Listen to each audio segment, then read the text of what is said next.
everyone, and welcome to Games Dev London. And I'm your host for today, Lorraine Ansell. And today I am delighted to be joined by Chella Ramanan, who is a BAFTA-nominated games designer, as well as a writer, games journalist, writing for GameIndustry.com, as well as for The Guardian. She is now a narrative games designer for Ubisoft Massive and co-founder of POC in Play. And this is actively aiming to increase the visibility and representation of people in colour in the video games industry. Along with Claire Morwood as part of Threefold Games, Chella has worked on the game Before I Forget, which I'm quite excited to talk to her about because it's a great game. And this is a first-person narrative game dealing with the subject of dementia. So, hello, Chella. Welcome. Hey, How are you? it's good to see you. I'm really good. Thank you. We usually meet at events all year long. We're always bumping into each other, and then we haven't seen each other in so long now. Exactly. I mean, what is an event these I know. days? I know. One day, one day. But, Yeah. I would love to meet with you, bump into you in Sweden, because that's where you Yes. currently are at the moment. Yes, I am in sunny Sweden. It is officially sunny today. Wow, wow. That's amazing. I've just been saying, look, I'm wearing, all of these layers and Yeah. yeah, not warm here today. Oh, yeah, I'm in my summer gear. It's very exciting. It Excellent. is a long, dark winter in Sweden, so So every sunshine beam, yeah, yeah, we'll take it. We'll exactly. take Yeah. it. Swedes go out and bask, basically. They literally do in the winter. They go against the sunny wall and just Brilliant. So have you brought along a games trinket or object today for our Yes, chat? I have two trinkets. Oh, what's your first one? My first one is I'm not into games much, but this was a gift from a friend, and it's Bayek's um, eagle skull that he wears around his neck in Assassin's Creed Wow, Origins. look at that. Yeah, isn't it cool? It's That's like, brilliant. Look at the detail on it as well. yeah, it's really cool. Oh, well, we'll have to chat more about the story behind where you got that, because that is very intriguing. But before we get to that, just tell everyone here what your experience has been so far. My experience in games. Yes. Okay, yeah. So I started as a games journalist a really, really long time ago. Yeah, so I did a degree in English literature and a postgrad in journalism. And then I had to specialize in something where I didn't have to. I wanted to find a specialist topic. And I knew someone who worked in the games industry. And I was like, oh, that sounds interesting, because he'd come home with stories of, the ins and outs of the industry, who's moved where and what's going on. And so, yeah, so then I specialized in games. And then as my career sort of progressed, I wrote for The Guardian and had lots of opportunities to do speaking engagements and hosting panels at various things. And, I was part of the V&A exhibition on video games, which was, it was really exciting, incredible opportunities that came to me through games journalism. But I was always writing fiction on the side. I wanted to be a writer, basically, and then did a writing for games course. And yeah, and then that sort of funneled new energy into, I was like, oh, I could actually do this, combine these two sides of my expertise in the industry with, my writing, my creative writing. And that's how I met Claire at a game jam in Bristol. And and then it's been this sort of roller coaster ride of into becoming a game developer and saying goodbye to journalism, which was weird, exciting, but so strange. That thing when you change your profile on Twitter. I didn't do the clever video thing. I just changed it. I'm like, look, I've changed my thing. But yeah, I was just like, oh, it's weird. I'm not a games journalist anymore. That was such a huge part of my identity for so long. Yeah. Wow, and it has been quite a path really into that. And what made you make that change into narrative? Um, I think, yeah, like I said, I've been a journalist for a long time, and I was a freelance copywriter. And yeah, I just wanted to do creative writing, and yeah, just going to the Writing for Games course with the Arbonne Foundation, and the tutors there were incredible. David Varela and John Ingold were the tutors, and then there was the guest tutor was Rhianna Pratchett. Three more inspiring people you can really hope for, really. And it just, I thought I could do this, because being a novelist is this kind of lofty, unattainable. The gates to publishing a novel are so firmly shut. And games, you have the fact that indie games exist, and you can actually become quite a reputable game creator without a publisher, which is harder in sort of traditional publishing. Like publishing a novel, if you're self-published, it's much harder to gain that kind of respect of your peers, and just the access to it at all. So it was partly that, and partly obviously it just married the two sides of my life together, and then just the chance meeting. It was, a lot of it was kismet, really. I met Claire. We really our ideas bounce off each other. We're sort of on the same wavelength about a lot of things, about what we want to do with games and what we think they can be. And then we won the Audience Choice Award at the Game Jam we were at, and that really is what set us on the path to, we would have just said, oh, it was really nice to meet you, maybe see you again. We would have definitely done that. It was nice and it was fun and everything, but it was just a game jam. And then it was only people were coming up to us afterwards, and we were like, this feels like it's something. So it was this wild opportunity for me to write stories for a living, and other people would want to engage with them, which is just incredible. Absolutely. And I have to say, it was really interesting. You talked about Games Jam. It's true. Some of the games that come out are from, they were born in a Games Jam, and that's where they came from. And actually, I have used, before I forget, in some of my Games Jam last year, that was very much, a pivot point for me. And I was like, I want something like this. This is a really good idea, so I love the game. So for those who haven't played the game, what is Before I Forget about? Okay, so it's a narrative exploration game about a woman with dementia, is the sort of elevator pitch, I suppose. But it's not about a person with dementia. It's about a person who just happens to have dementia. So it's about an Indian woman who lives in the UK now, and she's a really celebrated scientist and lived a rich, sort of exciting life, and had great loves and friendships and family and all those things.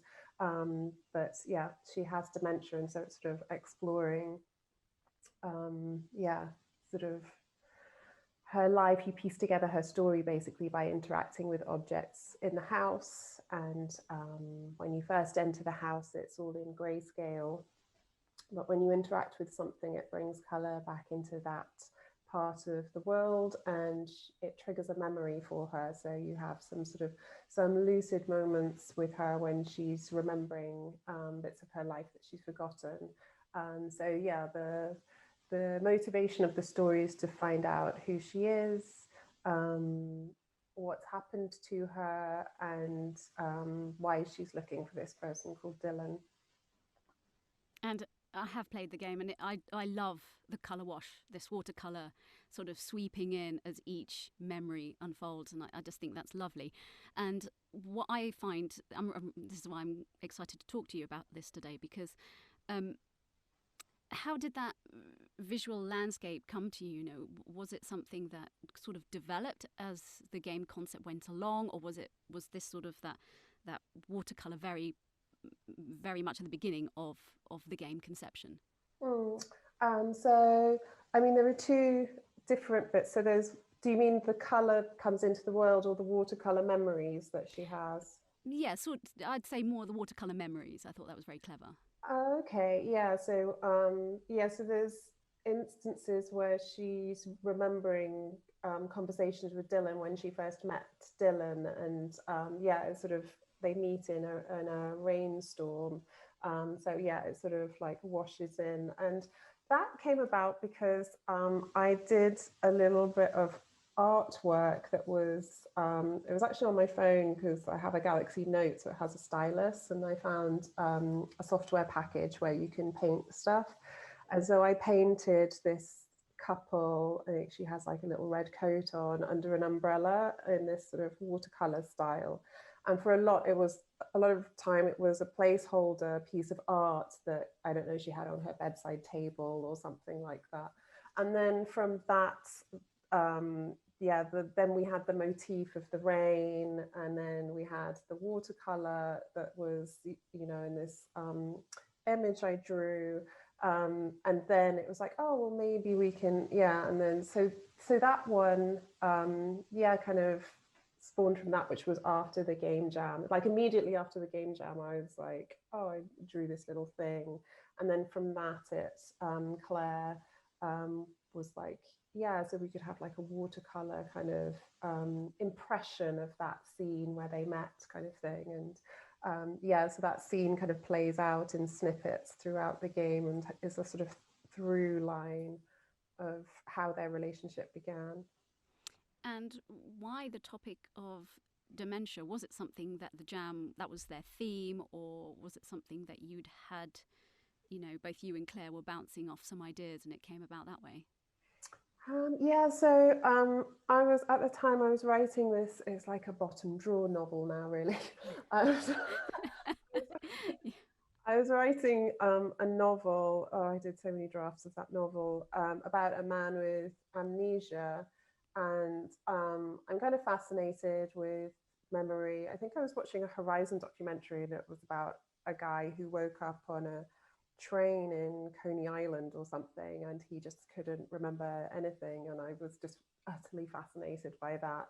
So I started writing this novel, and then I had an idea book, and it was just literally like the woman with dementia was just one of the ideas, and it was literally nothing more than that.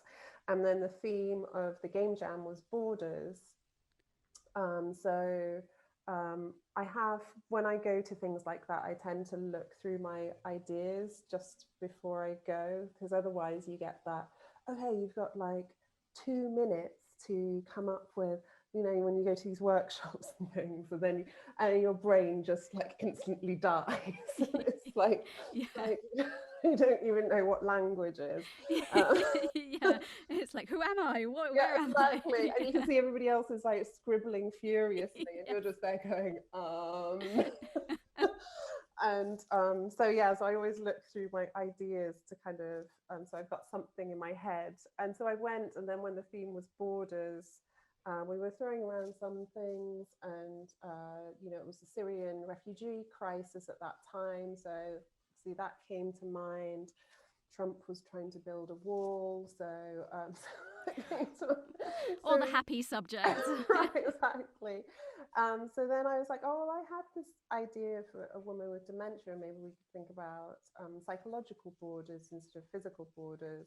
And so that was where it came from, really. And it was just because I'm fascinated with memory, like what happens when we lose our memories. Who are we if we, because there's still a person there. And yeah, so I'm kind of fascinated by that. And I've forgotten what the next thing I was going to say. So we don't have any personal connection to dementia. So, fortunately, we don't know anybody. We haven't lost anybody or cared for anybody in that situation. So initially it was just, it's really interesting, and we can tell a story about a person who doesn't normally feature in video games. I think that's what attracted me most, because there is there's a real person story, and I think video games industry is wonderful for that because there's space for everything, and this grabbed me when I first played it because I really identified with Sunita actually. I was really drawn in by it because it's very emotional. I found it very emotional, and it's so well done. I feel because there's one point where you suddenly have to use the bathroom. You have to go to the toilet, and I felt that tension. I have to say, I felt that tension. I felt that overwhelmness, and I won't say what happens, but I was like. That was that very emotional moment there. I think that's very, very cleverly done. Like how did that concept, that character, come to you? Why is she a scientist? What was the richness that you had? Because I can feel there is a massive backstory, even though it's a very quick game. It's about an hour, but there is a massive backstory to it. Yeah, I mean, I was conscious of the lack of South Asian representation in video games. So I said to Claire, I was like, oh, how about we make her Indian? And Claire was like, yeah, definitely, cool. So yeah, that was a conscious decision. And in terms of, I suppose Sunita's kind of an amalgamation of people I know. I know a cosmologist who has a traveling observatory. So she's a woman I meet at Glastonbury Festival every year, and she takes telescopes to festivals and shows people, sort of sunspots and, sort of people sort of stumbling through festivals. She's like, oh, do you want to see the rings of Saturn? And they're like, what? Yes, please. I'll see the rings of Saturn. Yeah, so we camp with her every year at Glastonbury and sits around talking about the stars and space and stuff, sort of stuff I don't really understand, but it's really cool. They have these cool conversations. So it was partly inspired by her, and then I have a Sri Lankan friend, and some of the stories about her mum, her phoning home to Sri Lanka and conversations with her mum. Some of that is in there in the postcards from her parents and things like that. I was sort of inspired by, just sort of people I know and, people I see. I mean, that's one thing that I miss as an actor and writer is people watching. Like when you said Glastonbury, I was like, oh my goodness, you've been there and you meet all sorts of incredible people, games conferences and all sorts of, even on the bus, like some of the best characters. Oh yeah, buses. Really good. But we're in a situation where currently I'm watching TikTok to try and get some to try and get some human connection, some real sort of bus characters, as I call them. That's a situation we are in, but where else do you get inspired by characters? Because I suppose it's kind of different now that I live in Sweden and I don't understand Swedish. I can't draw on that so much. I suppose I get inspiration from characters. I mean, some of the things that inspire me are just, I think Instagram is really good for finding people. I'm really inspired by activists and just, I suppose documentaries are really great source of characters. I really like watching documentary, like the guy who wakes up on a train in Coney Island and doesn't know who he is, for instance, spawned a bottom drawn novel. So I think you get characters from all over the place and people and friends will say something or they'll have a mannerism or hotels and airports are really good places for that. I love airports. Definitely. And train stations for seeing how people meet each other. And You can yeah, tell so much from that greeting, can't you? yeah, yeah, You yeah, can, is this business? Is this pleasure? yeah, Is this yeah, a long friendship? There's so much, so many layers yeah. that you can dig away there. But yeah, Exactly. Yeah, yeah. I think people watching, I love people watching and just making up stories about people. yeah, definitely.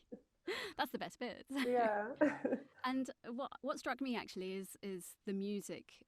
Dave Tucker's music is very evocative. That piano is very well chosen, Yeah. because yeah, it does pull at the emotional heartstrings. Huh. Um, how did that collaboration come about, and what was the brief that you gave? Yeah, so yeah, Dave's just a really good friend. He's one of my best friends. So we met at role playing and just hit it off about loads of things. We like the same films. We're obsessed with film noir and things like that. And yeah, and so he's a musician in his spare time. You know, he's really intensely into music and has a million guitars and bass and everything. And I did a radio play. So after the Writing for Games retreat I did a workshop on writing for radio, because one of the key characteristics of the tutors that I noticed was that they'd done lots of different types of writing. So they'd done, sort of studied theatre and, written for radio.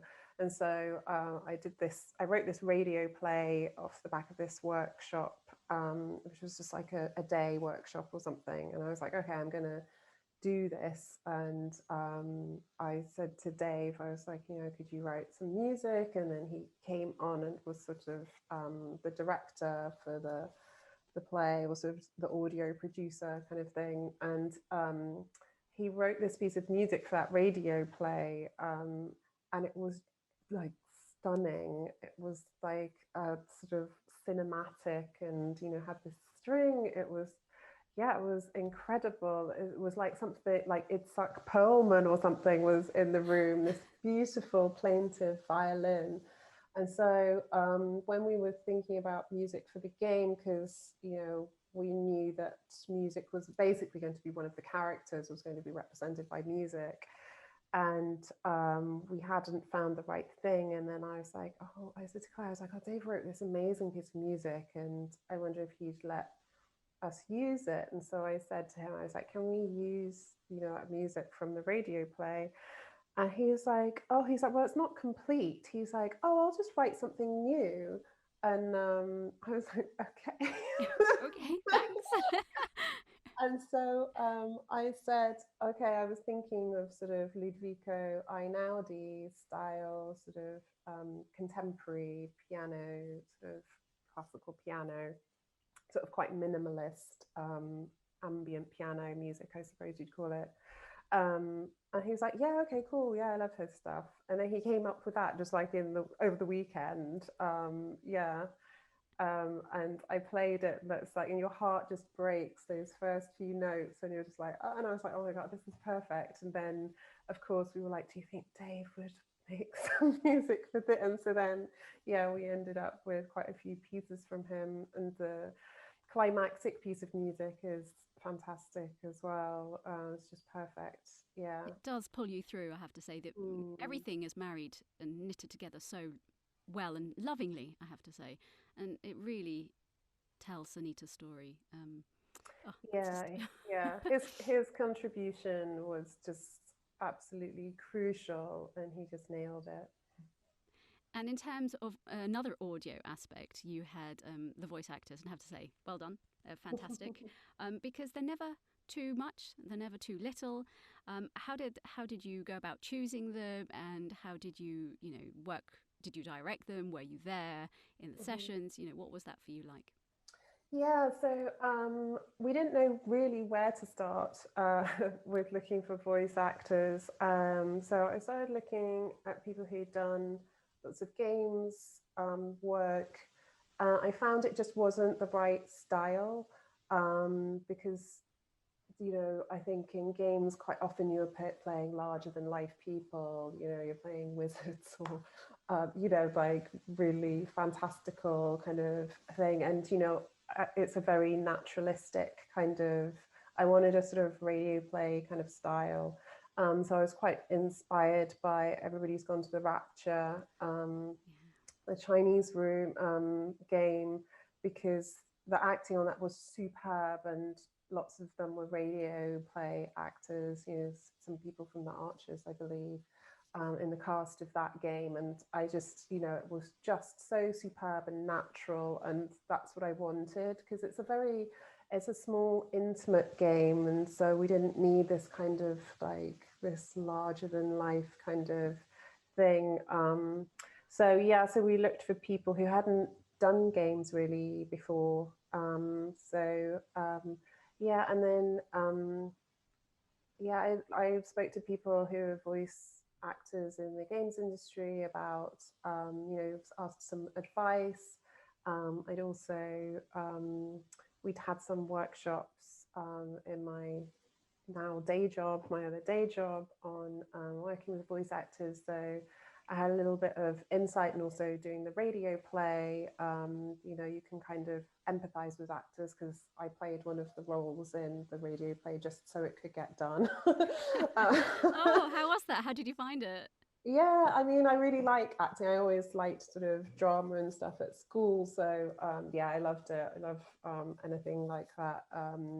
I mean, that's partly why I went into games, was I realized that I really, really love the collaborative element of games, theatre, radio plays, rather than writing a novel. I think it inspires me a lot more. And I found that I really loved giving my script to an actor and then tweaking the lines, them sort of, they'd change the line just by accident, and then I'd be like, oh my god, that's so much better, do that. Or sometimes I'd say, you know, this was on the radio play, not on the game so much. I'd be like, I really hate this line, and so if you can think of something, if you can roll with something, then do that. And I really loved that aspect, that of not being precious with it, and, you know, allowing that collaborative experience.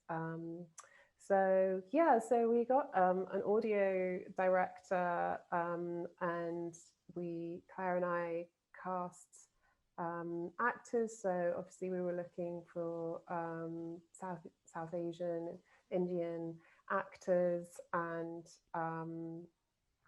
we found some incredible people. Basically, we were really lucky. And then I did sit in on I think it's really crucial for the writer to be there, because there are certain aspects of the context, and, you know, what my intention is for the character at that point. But the audio director was superb, like really superb, and obviously really adept at working with actors, putting them at ease, and you know, creating this really warm, safe space for them to be able to take risks, or you know, just explore the character and all those sorts of things. So yeah, it was really great. Loved it.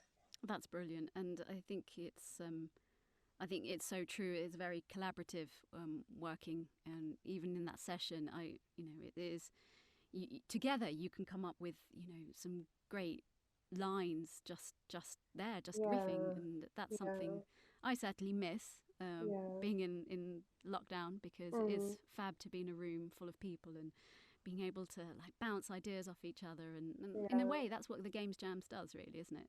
That's a great place for it. Yeah, So, I mean, we did it all remotely still, so it was like, it was pre-pandemic, but just in terms of like everybody being in different places, but yeah, it was still really great. And I just I think it's really important for people to realize that, you know, actors are your collaborator, and they're part of, you know, they're not just tools basically to you know, to sort of like finish off your writing. They're I think the best relationship you can have is to like allow them to breathe within the intention you have for a scene and a character.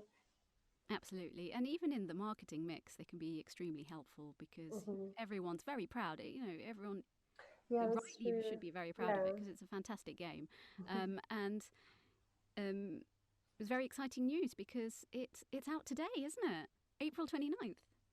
Yes, it's coming to console. So yeah, we're so excited. That's brilliant. Well done. Yeah, it feels so proper. So I can't wait to switch on my Nintendo Switch and like it's kind of Definitely. like having a published book in a bookshop is to be on. Yeah, so we're on Xbox One and Xbox Series X and Nintendo Switch.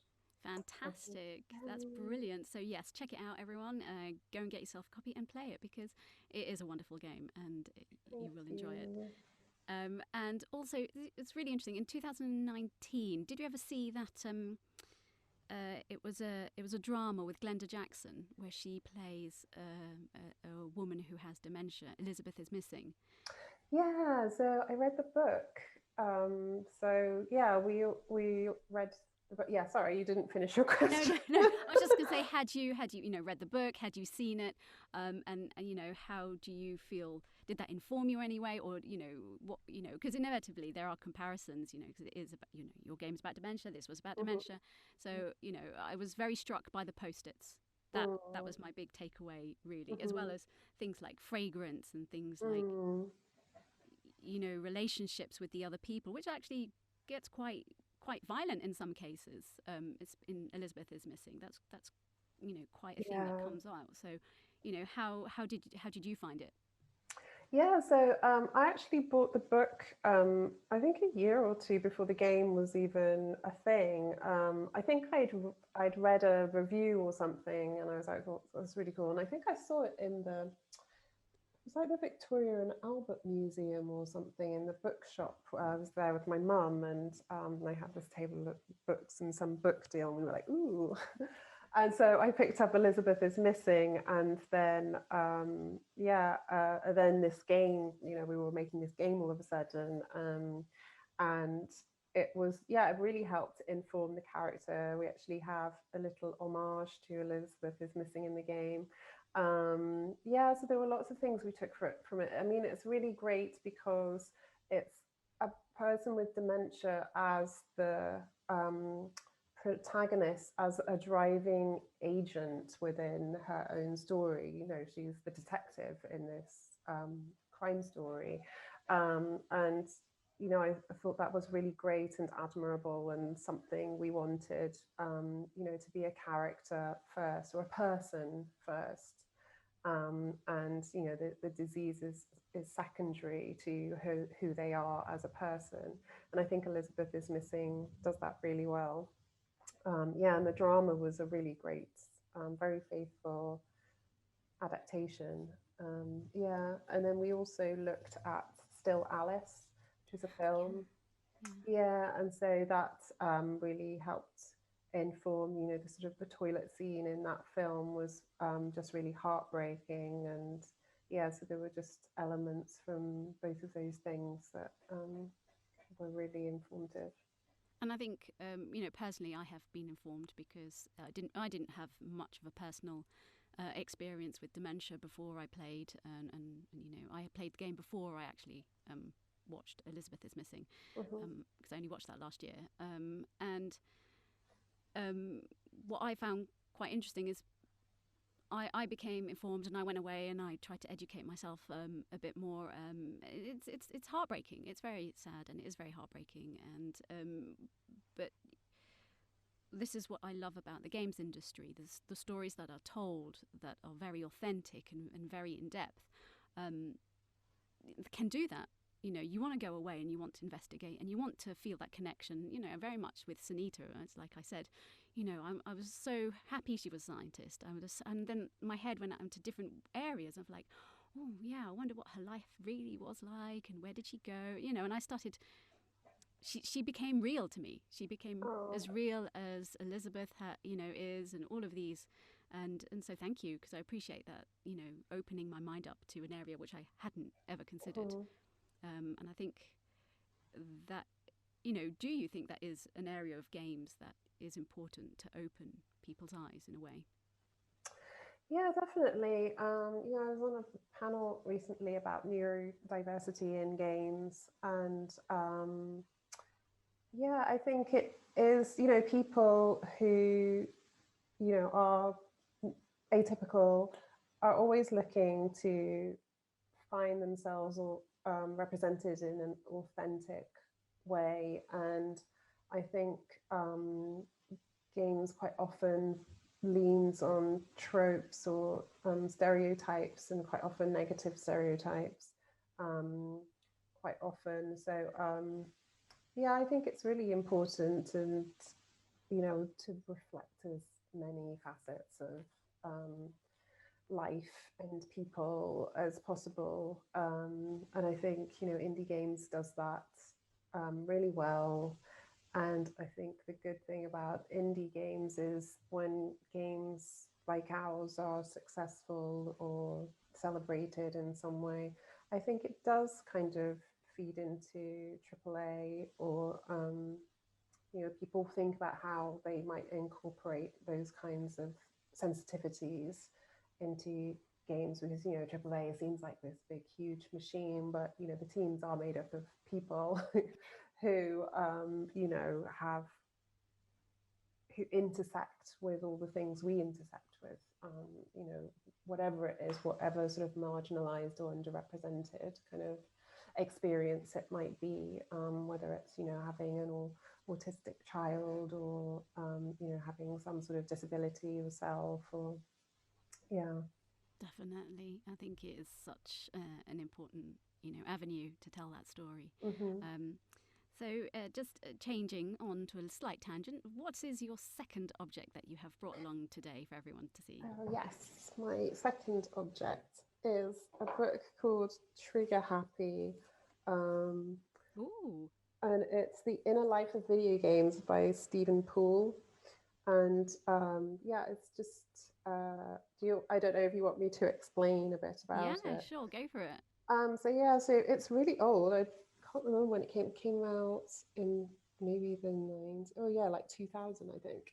And Stephen Poole was a games journalist who he used to do a column in Edge magazine, and this is when I was sort of aspiring or just kind of entering games journalism, and I loved his writing because he was the first person that I found, like in a magazine, who wrote about games as if they were like sort of academically, who kind of unpacked games and wrote about them kind of seriously, and took them seriously as an art form to be sort of examined and analyzed like you would films or literature or something. And I just found his writing sort of like really fascinating and inspiring. I loved him. Oh, fantastic. And yes, you mentioned the V&A earlier, and it has been a long time since I've been there, but yes, I went to that exhibition and I saw your piece, and I saw the whole thing, and it was really,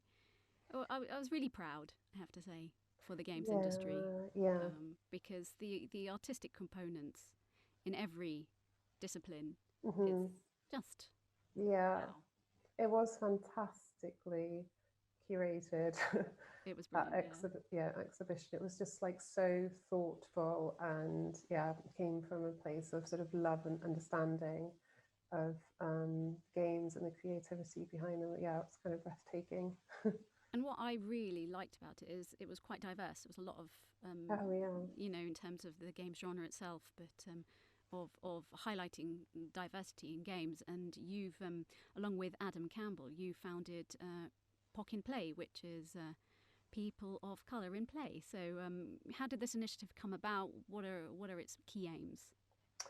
Yeah, so Adam and I have been sort of working together, sort of voluntary kind of, I suppose, activism work for a while. And we were just kind of frustrated with the lack of forward momentum. So Adam was like, I think we should do our own thing, should we do our own thing? And so we asked around, sort of put feelers out, to, like Des and Mike and Jade, and we're like, we're thinking of doing this, and people were like, yeah, I'm on board. And so so we pulled together the Pock and Play team, uh, who are incredible, and and it's all their hard work and energy and sort of motivation completely. This isn't me just sort of being humble. It is utterly, the team is incredible. So in 2018 we did a lot of work, groundwork before that in 2017 to get to the point where we could launch and have some forward momentum instead of launch, announcing, and then having to build something.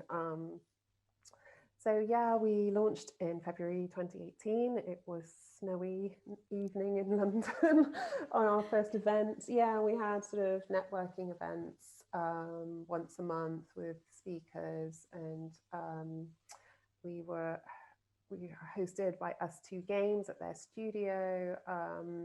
They've been an incredible sort of support for us, and really helped the organization completely. They're great, really great. And then since the pandemic, we haven't obviously been able to have those networking events, but as a result of the networking events, we knew there was a community that was really keen, and we were really keen to ensure that it wasn't a closed shop, that you had to be in games already. If you only get to come if you work in games, because part of the problem of the lack of representation in game, in the games industry, is that people don't know how many great jobs there are in games, and that they could do law for a games company or whatever it might be, or so we were really open to educators, people who work in councils, people who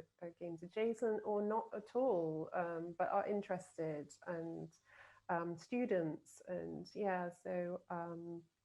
and then since the pandemic, because we haven't been able to host those events, it's actually freed up our time. Although energy levels have been kind of low, it meant that we could put in a lot of strategic planning into what we wanted to do, and sort of set up as an organization properly, and sort of sponsorship packages and things like that. So in that way it's been good, but then it will be good to get back to see people again. Definitely, one day. Well, please. just full stop. Never mind. Play. Yeah. And so, what can you tell us about the plans going forward for it? We think that we might have do the networking, the socials less frequently, to allow us, because it's actually a lot of work putting on sort of monthly, and that can just take up all of our time basically.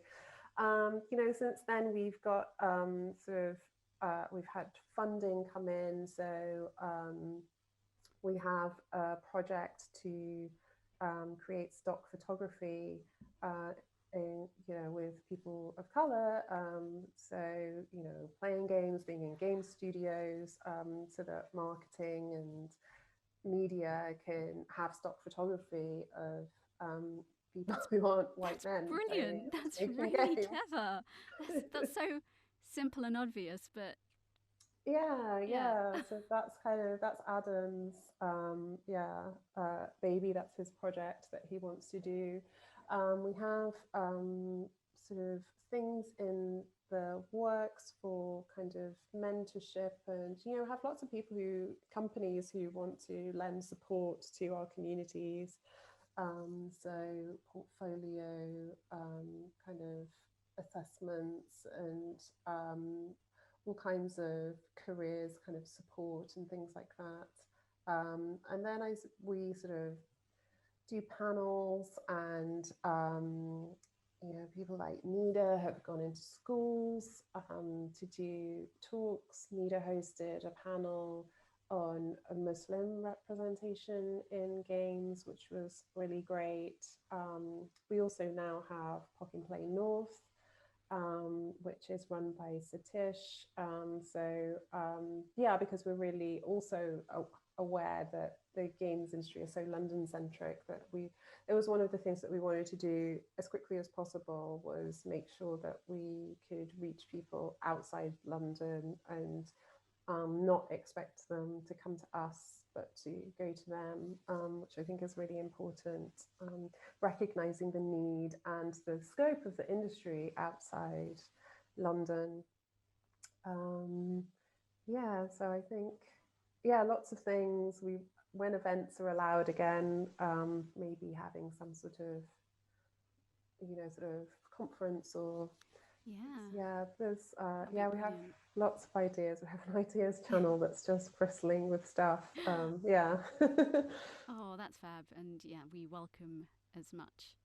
And if you need any help, Games Dev London will help you in your endeavours going forward. So yes. Yeah, that's brilliant. Especially for people trying to get into the industry as well, because representation is important.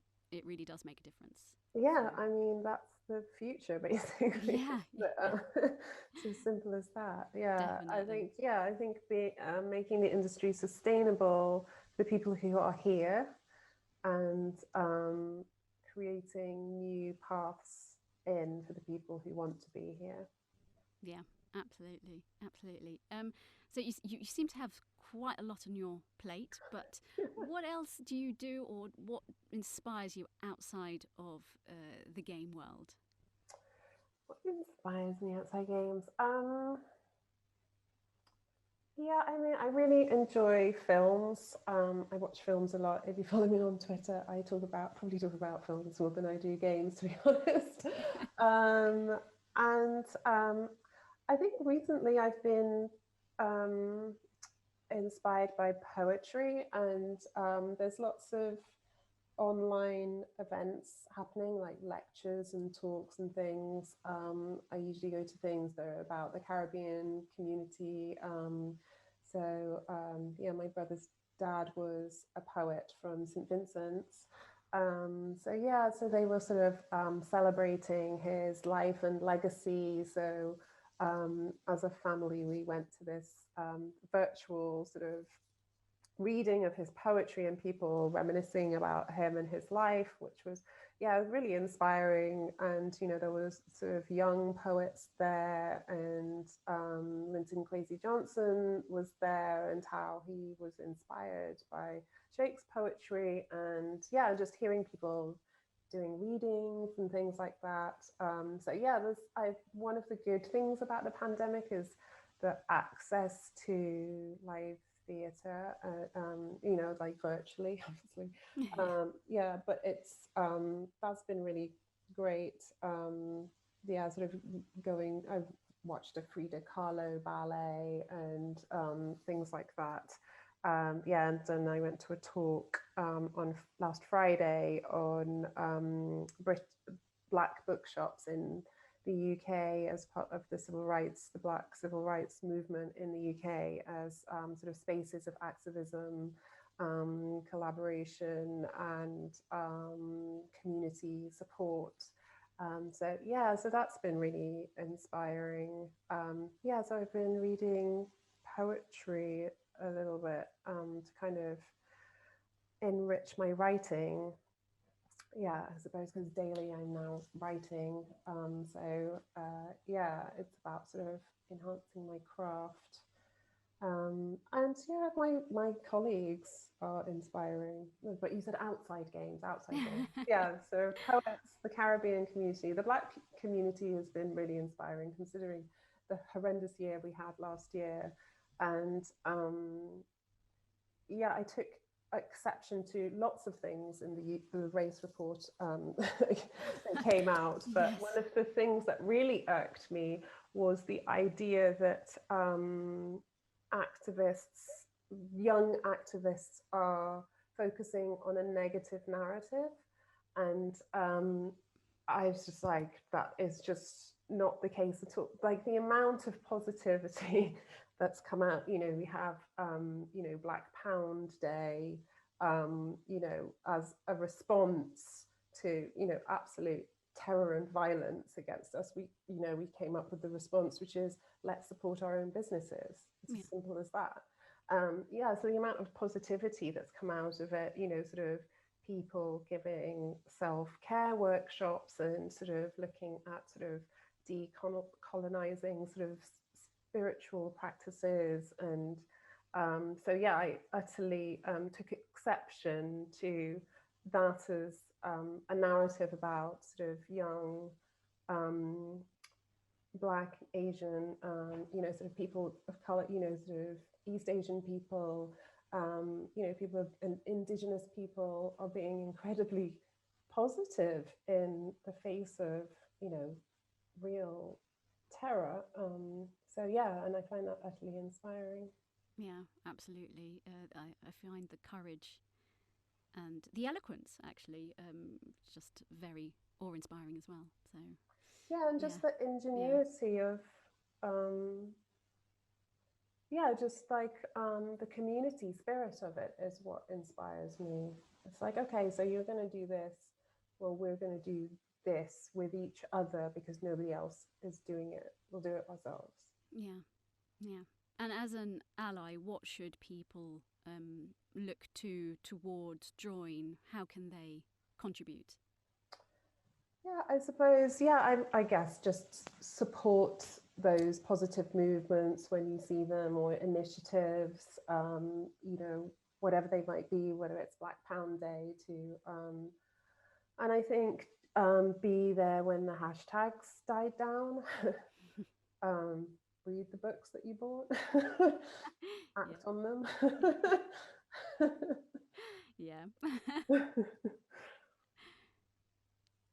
That's brilliant.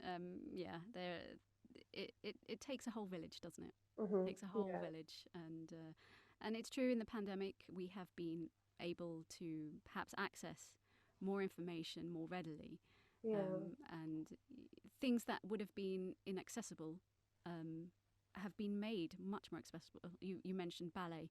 That traditionally has been an area which has been inaccessible for many reasons, budgetary and all sorts of diverse examples. But one thing that I have very much appreciated is I've been able to watch theatre. I've been able to watch musicals and ballet because they are expensive. Yeah, and all the ballet classes that like the Dutch National Ballet did, bar classes on YouTube for free, and I did those. They killed me. Oh yeah, your calf muscles. Yeah, exactly. But it was really great because I follow the ballet community quite a lot on Instagram and things, and they were really energized and positive, and really lots of different communities, sewing communities, and some of the good things that's come out of it. It's been challenging, but we've all muddled through together somehow, right. I suppose, haven't we? So I just in terms of wrapping up really here, but before I forget, which is out today now on Nintendo Switch, as well as Xbox One and the Xbox Series, out today. Please go and play this game. It is wonderful. You will see a lot of wonderful visuals as well as audio and performances, and it's fantastic, easy to play within an hour, and both with a moral message as well as entertainment. And it's a good game, so definitely go and check that out. So if people want to learn more about either the game or Pock and Play or anything that you do, what's the best way? Twitter, Instagram? How can they follow you? Twitter, if you go to @Chella Ramanan on Twitter, and then I've got links to all the other ones. So that's the best place. Fantastic. Thank you very much. And thank you very much, everyone, for watching. I have been Lorraine Ansell for Games Dev London. And thank you very much to our guest today, Chella Ramanan. Thank you very much for having us. Thank you for asking me on. It's been great. Thank you. Bye for now, everyone.